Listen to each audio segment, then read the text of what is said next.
महाराष्ट्र 24 तास चे प्रायोजक आहेत MDH मसाले. MDH ने जेवण दरवेळी मजेदार.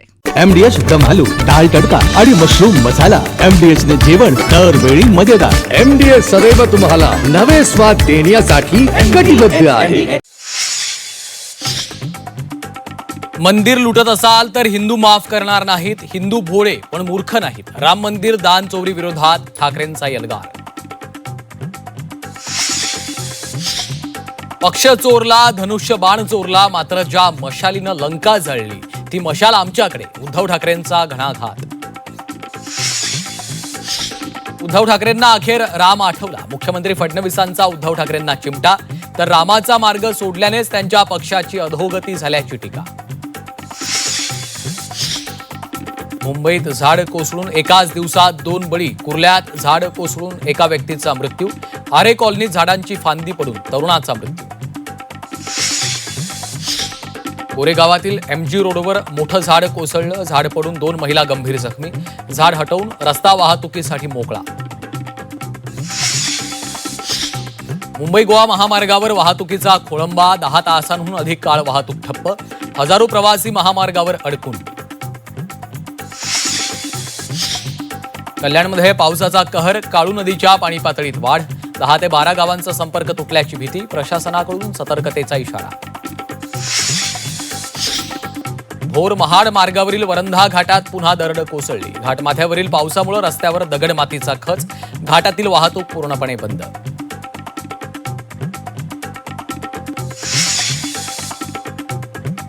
नमस्कार, मी श्रीकांत घुले. आपण पाहताय झी 24 तास बुलेटिन मध्ये आपलं स्वागत. आणि सुरुवातीलाच एक महत्त्वाची बातमी. राम मंदिराच्या दान चोरी विरोधात ठाकरेंनी एल्गार पुकारलेला आहे.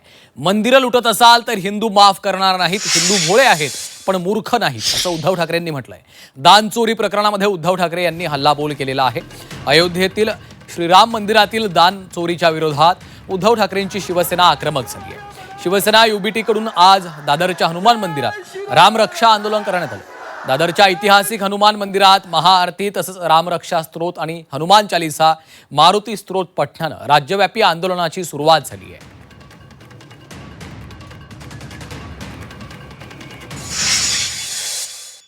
आपण कट्टर कडवट देशाभिमानी हिंदू आहोत. आम्ही हिंदू भोळे आहोत, भाबडे आहोत, पण मूर्ख नाही आहोत. आपल्या हिंदुत्वाचा गैरफायदा घेऊन जर कोणी मंदिर लुटत असेल तर मी परवाच बोललोय, अब हिंदू माफ नाही करेगा. शिवसेनेने तिकडे देणगी दिली होती. आपण उपकार नव्हते केले. आपण एक कर्तव्य केलं होतं. फुलला फुलाची पाकळी म्हणून आपण तिकडे ती देणगी दिली होती. 1 कोटी. चांदीची वीट दिली होती. सिंधी समाजाने चांदीच्या विटा दिल्या होत्या. कुठे गेलं हे सगळं? पक्ष चोरला, धनुष्य बाण चोरला, मशाल आमच्याकडे आहे. ज्या मशालीनं लंका जाळली ती मशाल आमच्याकडे असल्याचं उद्धव ठाकरे यांनी यावेळी म्हटलेलं आहे. पक्ष चोरला, धनुष्य बाण चोरला, मात्र ज्या मशालीने लंका जाळली ती मशाल आमच्याकडे आहे, असं उद्धव ठाकरे यांनी म्हटलेलं आहे.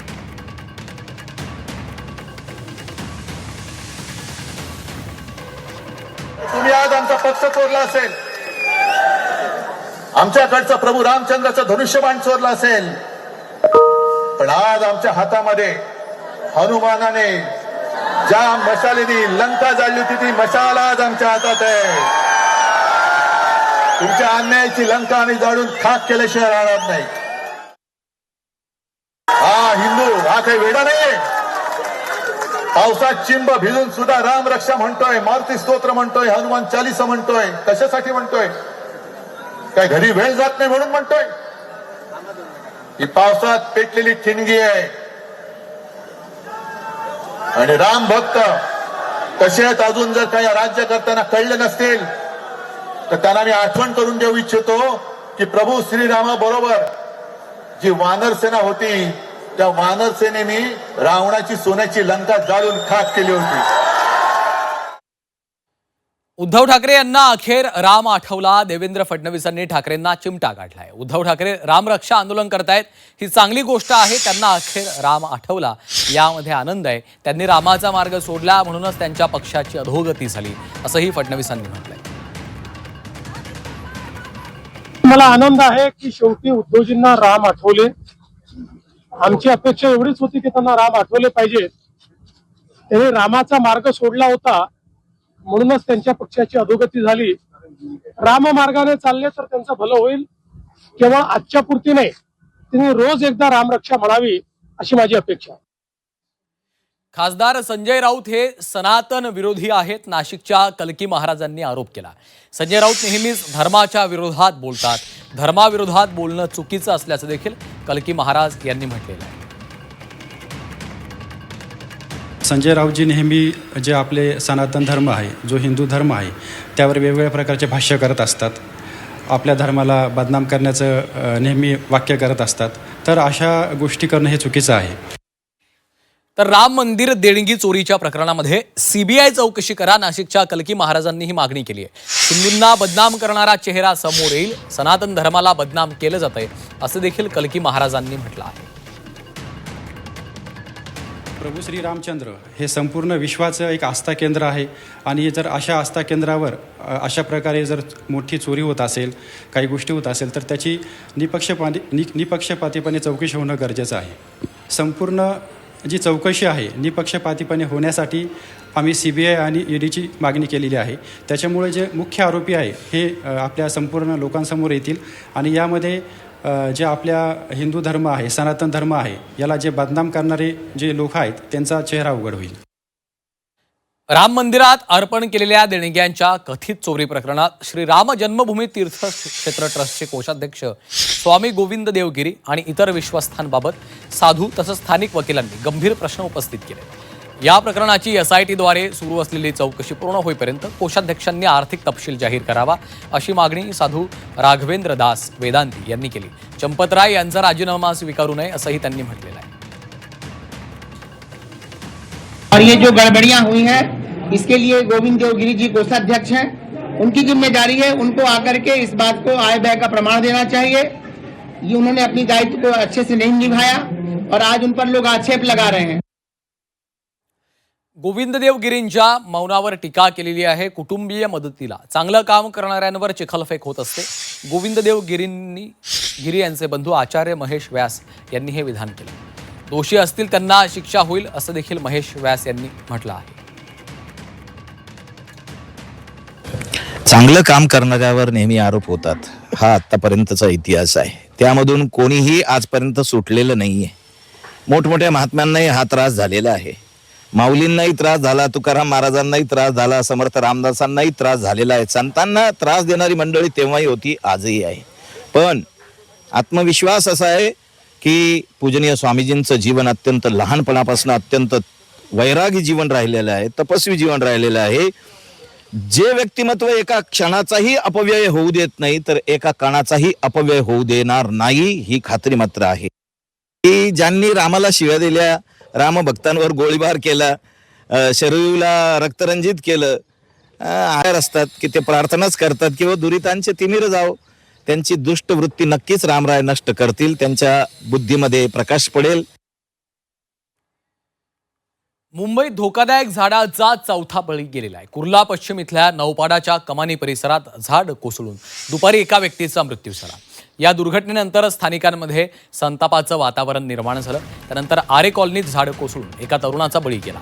झाड कोसळून दगावल्याची ही आठवडाभरातली चौथी घटना आहे. दरम्यान याआधी चेंबूर आणि मीरा भाईंदर परिसरात झाड अंगावर पडून प्रत्येकी एका व्यक्तीनं आपला जीव गमावला होता. मुंबईतल्या या 3 मृत्यूमुळे धोकादायक झाडांचा मुद्दा पुन्हा एकदा ऐरणीवर आलेला आहे.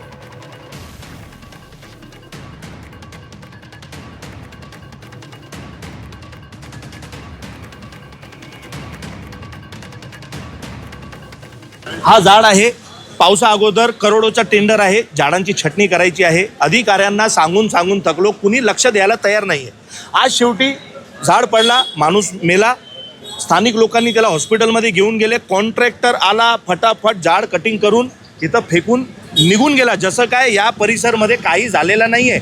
तुम्ही विचार करा, अधिकारी नाही आला अजूनपर्यंत इथे, कुठला लोकप्रतिनिधी नाही आला.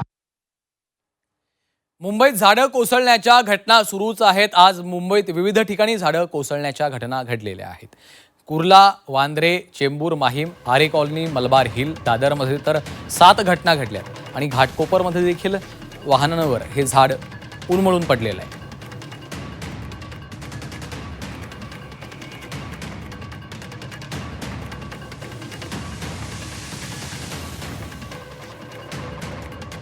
तर दादरमध्ये आपण पाहतोय आज झाडं कोसळण्याच्या 7 घटना घडल्यात.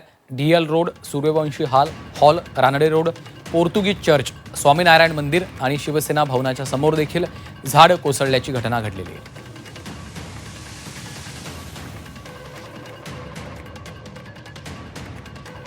तर गोरेगावमधील MG रोडवर देखील मोठं झाड कोसळलंय. झाडाखाली सापडून 2 महिला गंभीर जखमी झाल्यात. महापालिकेकडनं झाड हटवून हा रस्ता वाहतुकीसाठी खुला करण्यात आला.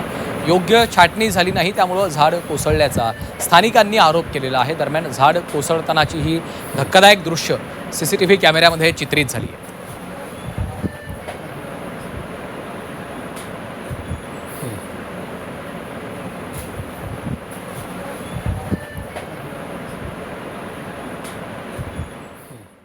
तर कुर्ल्यामध्ये झाड कोसळल्याच्या घटनेच्या निषेधार्थ किशोरी पेडणेकर यांनी घटनास्थळी आंदोलन केलं आहे.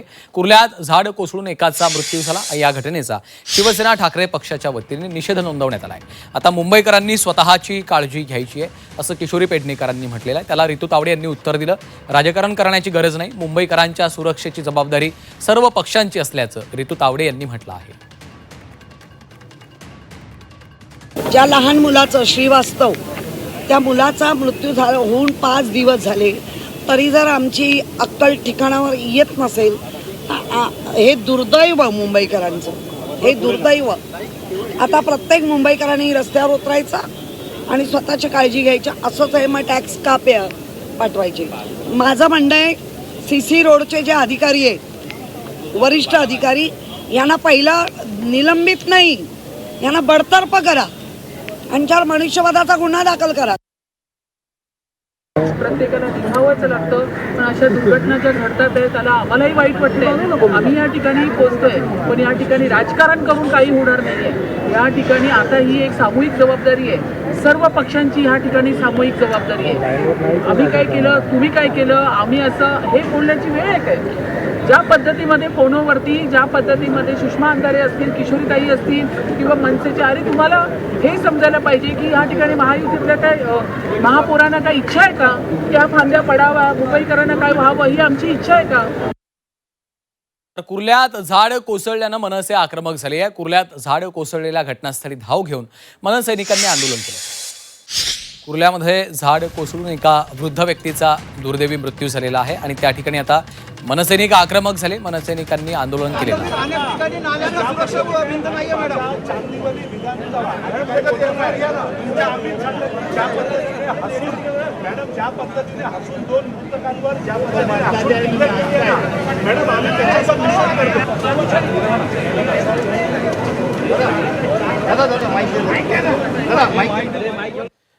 मुंबईतल्या कोस्टल रोडला गळती लागलेली आहे. कोस्टल रोडवरील बोगद्यामध्ये पावसाचं पाणी झिरपू लागलं. दरम्यान या घटनेची दखल घेत संबंधित यंत्रणा तातडीनं घटनास्थळी दाखल झाल्या असून गळती रोखण्यासाठी युद्ध पातळीवर प्रयत्न सुरू करण्यात आलेले आहेत. तर पाणी गळतीचं नेमकं कारण काय याचा देखील आता शोध घेणं सुरू झालेलं आहे.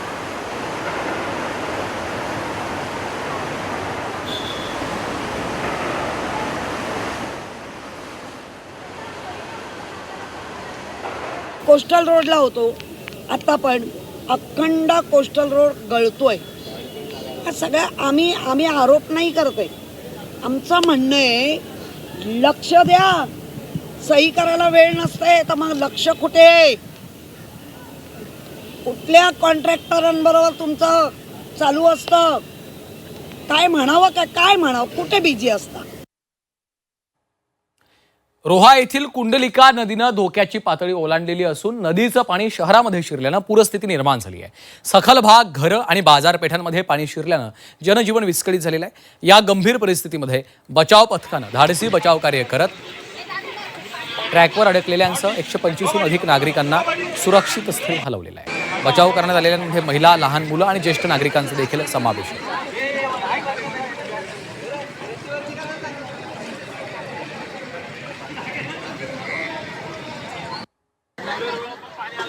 तर आता प्रशासनाकडनं सतर्क राहण्याचं आवाहन करण्यात आलेलं आहे. कुंडलिका नदी ही धोक्याच्या पातळीवर पोहोचली आहे. तर रायगड जिल्ह्यातील सुकेळी गावाच्या हद्दीमध्ये मुंबई गोवा महामार्गावर पुराचं पाणी साचल्यानं महामार्गावरची वाहतूक ठप्प झाली आहे. परिणामी 10 तासांहून अधिक काळ हजारो प्रवासी वाहनांसह महामार्गावर अडकून पडलेत. महामार्गाच्या दोन्ही बाजूंना सुमारे 8 ते 10 किलोमीटरपर्यंत वाहनांच्या लांबच लांब रांगा लागलेल्या आहेत. सतत सुरू असलेल्या मुसळधार पावसामुळे परिस्थिती गंभीर बनली आहे. रात्र होत असल्यानं अडकलेल्या प्रवाशांची चिंता वाढली. वाहतूक सुरळीत होण्याची प्रतीक्षा सर्वांना लागलेली आहे.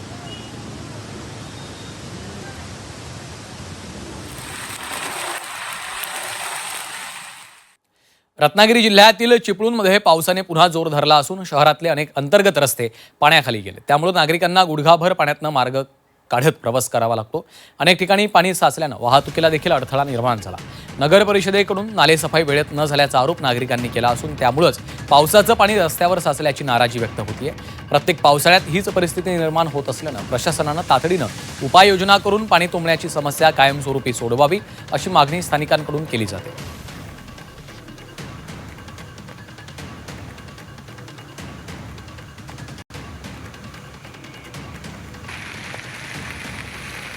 भोर महाड मार्गावरील वरंधा घाटात पुन्हा एकदा मोठी दरड कोसळली.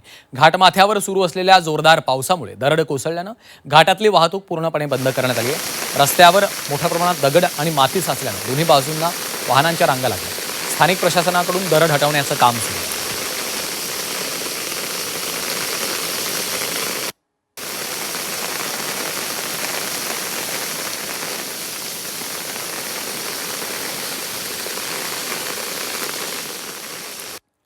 वसईमध्ये खड्ड्यात पडून मजुराचा मृत्यू झालाय. वसईतील मधुबन परिसरातली ही घटना आहे. पाण्यानं भरलेल्या खड्ड्यात पडून मजुराचा मृत्यू झालेला आहे. टॉवर बसवण्यासाठी एमएससीबीनं हा खड्डा खोदलेला होता. या खड्ड्यात पावसामुळे पाणी साचलं. अंदाज आला नाही म्हणून हा मजूर या खड्ड्यात बुडालेला आहे. वसईतील मधुबन परिसरातली ही घटना आहे.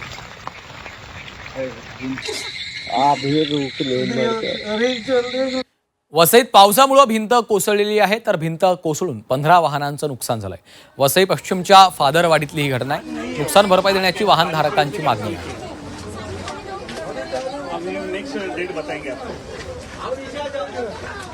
अरे बापरे.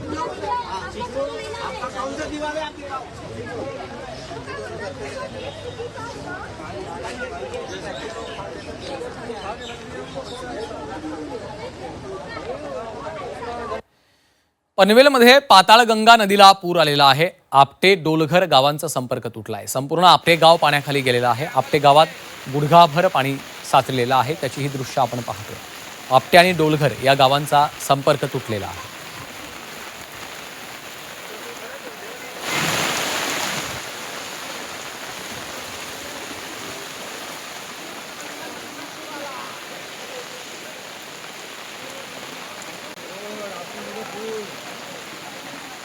मावळमधील तळेगाव दाभाडेमध्ये विकास कामांची पोलखोल करणारी घटना घडलेली आहे. मावळमधील तळेगाव दाभाडेमध्ये शहरातील डांबरी रस्त्यांच्या मधूनच अचानकपणे पाण्याचा प्रचंड फवारा उसळला. यावेळी रस्ताच फुटला की काय अशी भीती पसरली. हा थरारक आणि अचंबित करणारा प्रकार सीसीटीव्ही कॅमेऱ्यात चित्रित झाला. रस्त्याखालून टाकलेल्या पाईपलाईनच्या कामातला हलगर्जीपणा या निमित्ताने समोर आलेला आहे. हा सगळा पराक्रम कॉन्ट्रॅक्टरनं केलेला आहे. 1.5 वर्षांपूर्वी तळेगाव दाभाडे शहरात पाणीपुरवठा योजनेअंतर्गत रस्त्याखालून नवीन पाईपलाईन टाकण्यात आली होती. त्यानंतर रस्त्याचं डांबरीकरणही करण्यात आलं. पुढील आठवड्यात या पाण्याच्या योजनेचा शुभारंभ करण्याचं ठरलं. पण त्यापूर्वी नगर परिषदेकडनं शनिवारी पाईपलाईनची चाचणी घेण्यासाठी नव्या टाकीतनं पाणी सोडण्यात आलं.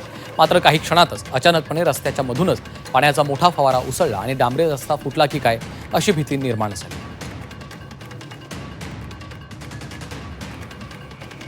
आमदार रोहित पवार यांनी या संदर्भात ट्विट करत निशाणा साधलेला आहे.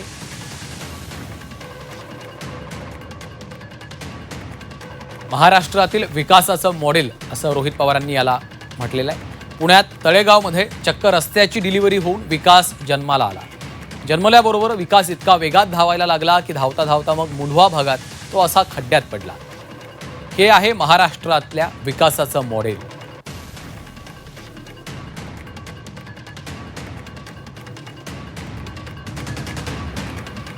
तर सातारा जिल्ह्यातील फलटण पुसेगाव मार्गावरील ताथवडे घाटात मुसळधार पावसामुळे दरड कोसळून भीषण अपघात झालाय. सैल झालेला मोठा दगड एका चारचाकी वाहनाच्या समोरील काचेवर कोसळल्यानं चालक योगेश पोपट जगताप राहणार आंबेखुर्द तालुका बारामती यांचा जागीच मृत्यू झाला. दगड कोसळल्याच्या नंतर वाहनावरचं नियंत्रण सुटून ते रस्त्यालगतच्या दिशादर्शक फलकावर जाऊन आदळले. अपघातग्रस्त वाहन बाहेर काढण्यासाठी यंत्रणेचे प्रयत्न सुरू आहेत. या घटनेमुळे परिसरात हळहळ व्यक्त होत आहे.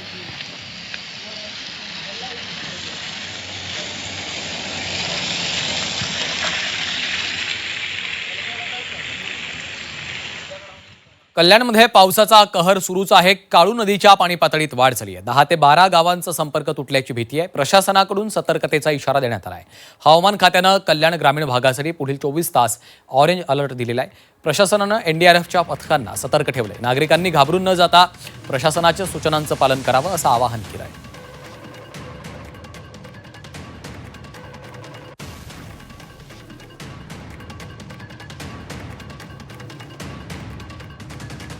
बदलापूर पश्चिम येथील मांजर्ली परिसरातील गौरी हॉलकडे जाणाऱ्या नाल्याची सुरक्षा भिंत कोसळली आहे. भिंतीच्या बाजूचा रस्ता देखील खचलाय. घटना घडली तेव्हा रस्त्यावर कोणतीही वाहतूक नसल्याने मोठी दुर्घटना टळली. विशेष म्हणजे याच नाल्यालगत मागील वर्षी सिमेंट कॉन्क्रीटची सुरक्षा भिंत बांधण्यात आली होती. त्यामुळे कामाच्या दर्जावर प्रश्नचिन्ह उपस्थित केलं जात आहे.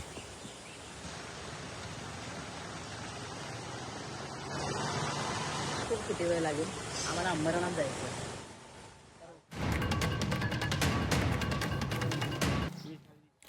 पुढची बातमी. उद्धव ठाकरे यांनी आमदारांची बैठक बोलावलेली आहे. मंगळवारी संध्याकाळी 7 वाजता मातोश्रीवर बैठक बोलावली आहे. सचिन अहिर यांच्या फुटीनंतर ही बैठक बोलावली आहे. आमदार फुटीच्या शक्यतेमुळे बैठकीला महत्त्व प्राप्त झालेलं आहे.